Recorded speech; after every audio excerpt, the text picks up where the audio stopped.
It's unusual for the writer to have anything to say about the music, but because the music was so important to the story, every chapter in the book starts out with a rock and roll quote.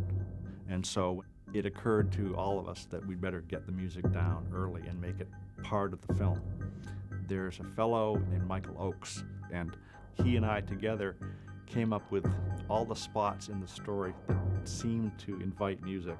At the same time, MTV had just started.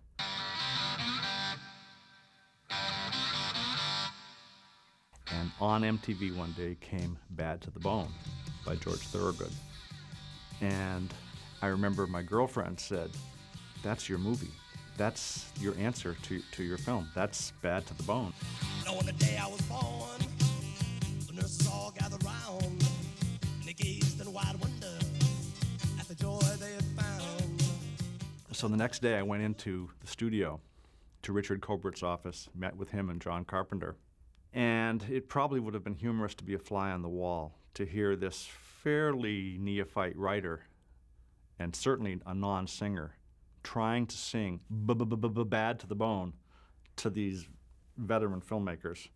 But the next thing I knew, they went out and got the music, so I guess I couldn't have sung too badly. My job was to score the film dramatically as opposed to rock and roll. So it was a completely separate job. And I just ad-libbed it. It's all ad-lib. John said he would do the music. He spots it, and he disappears for about 3 weeks and works at it at night or whatever, and all of a sudden he comes back with tracks. And being somebody who's edited the film and knows where he wants each sequence, the music just lays in very well. I mean, there was never a moment where this cue didn't work, or God, we should go back and do this, or what can we do here? No.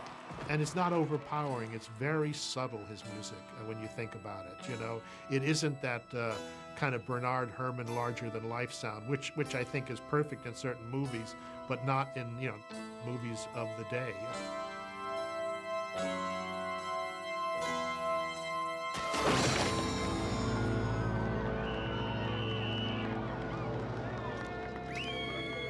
I remember when it came out, seeing a big billboard out here on Sunset, and my name was repeated so many times. I thought, I can't ever do this again. You know, it's contractual. It's up here again, it's again and again. I thought, what an arrogant piece of shit. I gotta cut this. This cannot go on. I look like a complete fool. I got so embarrassed, so never again would I let my name be repeated like that. I started using pseudonyms after that. It did well at the box office, by no means a blockbuster. It was very well received. I mean, Time said it was Carpenter's best since Halloween kind of thing. It was critically really well received. A very well-made picture, very well thought out, you know, a horror film that has some depth and some characterization to it. You know, the people who made this movie are counting their money all the way to the bank kind of thing. That was not true, but that was it. It was, we made it, you know, for a rather small budget. Certainly by today's standards, it would be minuscule. It was like under 10. It was like 9.5, 9.7 or something like that. And there were big fees in there as well. But we had no stars, and we spent most of it on the car. Maybe it's just that for the first time in my life, I found something that's uglier than me. And I know I can fix her up. It's a kind of timeless story when you think about it, you know? Sometimes we wish for things that maybe we shouldn't get or shouldn't have, you know, and they change us, not always for the best. The thing about Christine that's great is that it's really held up over the 20 years. It really has, and it's become a cult film, which I know that I never would have guessed that it would be, but looking at it now, it really holds up. It doesn't look dated. I think one of the reasons the film has survived is that we stayed with universal themes: love, jealousy, ugliness, beauty, and we stayed away from some of the very specific things that could have dated the film. Except for my knee socks. My knee socks look dated, that's for sure, and the hair. I'm a writer-director now. I don't do much of any acting, but part of me is very nostalgic for my days as an actor, where you were only responsible for so much and you knew that the burden was on someone else.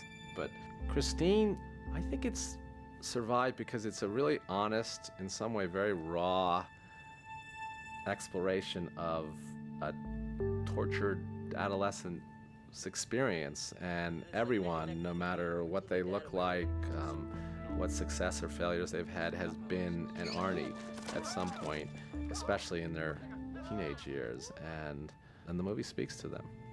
Christine was probably the height of my acting career in terms of just my enjoyment of it and my chance to do things that were so much fun. I mean, to play a character that had that much range, it was also that dark, was great fun for me. I mean, the film was also important on a bigger level in that it was a big part of my education as a filmmaker. I think between John Carpenter and Brian De Palma, I had two of the best teachers you could possibly have. So now directing, 20 years later, there were tremendous lessons that came out of those films. What comes back to me when I watch it is that I remember certain nights.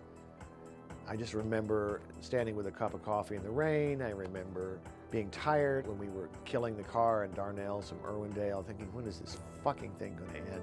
But one of the rules I always live by is a movie is never finished until it's released in the theater. Then it's done.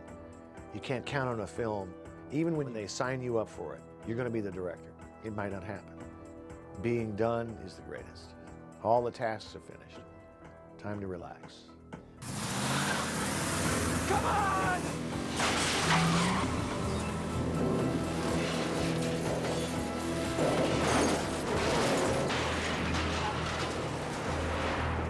What is it about that car?